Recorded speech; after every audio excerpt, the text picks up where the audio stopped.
Ladies and gentleman, ರಾಜ್ಯದಲ್ಲಿ ಕೊಲೆ ಅತ್ಯಾಚಾರ ಪ್ರಕರಣಗಳು ದಿನದಿಂದ ದಿನಕ್ಕೆ ಹೆಚ್ಚಾಗ್ತಾ ಹೋಗ್ತಾ ಇದೆ.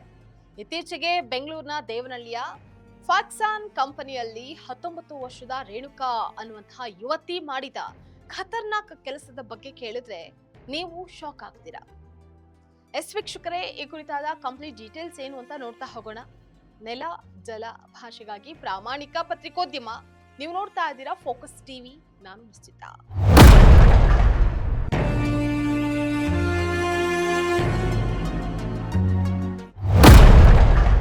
ಪ್ರೀತಿಸೋದು ತಪ್ಪಲ್ಲ, ಆದ್ರೆ ಪ್ರೀತಿ ಹೆಸರಲ್ಲಿ ಮದುವೆಗೂ ಮುಂಚೆ ದೈಹಿಕ ಸಂಪರ್ಕ ನಡೆಸೋದು ತುಸು ರಿಸ್ಕೆ.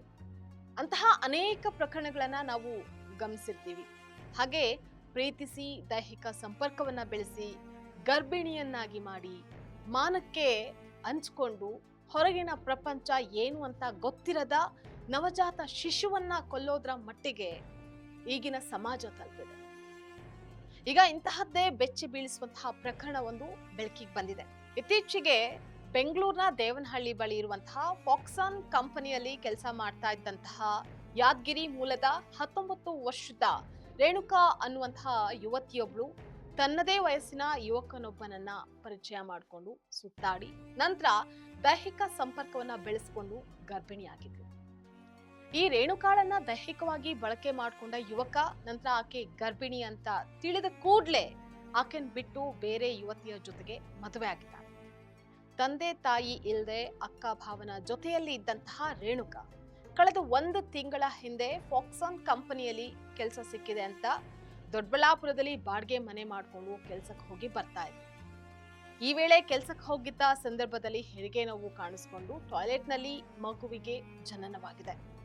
ನಂತರ ಮಗುವನ್ನ ಏನ್ ಮಾಡಬೇಕು ಅಂತ ತಿಳಿಯದೆ ಶೌಚಾಲಯದಲ್ಲಿ ಇದ್ದಂತಹ ಲೋಹದ ವಸ್ತುವಿನಿಂದ ಹಸುಗೂಸಿನ ಕತ್ತನ್ನ ಕೊಯ್ದು ಟಾಯ್ಲೆಟ್ ಬೇಸಿನ್ ಒಳಗೆ ಹಾಕಿ ನೀರ್ ಬಿಟ್ಟು ಅಲ್ಲಿಂದ ಹೊರ ಹೋಗಿದ್ದಾಳೆ. ನಂತರ ಬೇರೆ ಮಹಿಳೆ ಶೌಚಾಲಯದ ಒಳಗೆ ಹೋದಾಗ ಮಗುವಿನ ತಲೆ ಕಾಣಿಸ್ಕೊಂಡಿದೆ. ಕೂಡಲೇ ಕಂಪನಿ ಸಿಬ್ಬಂದಿ ಮೂಲಕ ವಿಶ್ವನಾಥಪುರ ಪೊಲೀಸ್ ಠಾಣೆಗೆ ಮಾಹಿತಿ ನೀಡಿದ್ದಾರೆ. ಸ್ಥಳಕ್ಕೆ ತೆರಳಿದ ಪೊಲೀಸ್ ಸಿಬ್ಬಂದಿ ಮಗುವಿನ ದೇಹವನ್ನ ಹೊರತೆಗೆದು ಯುವತಿಯನ್ನ ಖಾಸಗಿ ಆಸ್ಪತ್ರೆಗೆ ದಾಖಲಿಸಿ ಚಿಕಿತ್ಸೆಯನ್ನ ಕೊಡಿಸಿದ್ದಾರೆ. ಈಗ ಆಕೆಯನ್ನ ನಂಬಿಸಿ ಗರ್ಭಿಣಿ ಅಂತ ತಿಳಿದ ಮೇಲೆ ಕೈಬಿಟ್ಟು ಬೇರೆ ಮದುವೆಯಾದ ಆ ಯುವಕನನ್ನ ಈ ಕೊಲೆಗೆ ಸಮಾನ ಪಾಲುದಾರ ಅನ್ನುವಂತಹ ಆಕ್ರೋಶ ಸಾರ್ವಜನಿಕರಲ್ಲಿ ವ್ಯಕ್ತವಾಗಿದೆ.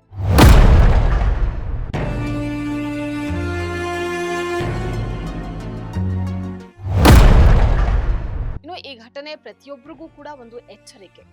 ಪ್ರೀತಿಯ ಹೆಸರಲ್ಲಿ ನಡೆಯುವಂತಹ ಇಂತಹ ವಂಚನೆಗಳ ಬಗ್ಗೆ ಯುವ ಜನತೆ ಇನ್ನಾದ್ರೂ ಎಚ್ಚರದಿಂದ ಇರಬೇಕು.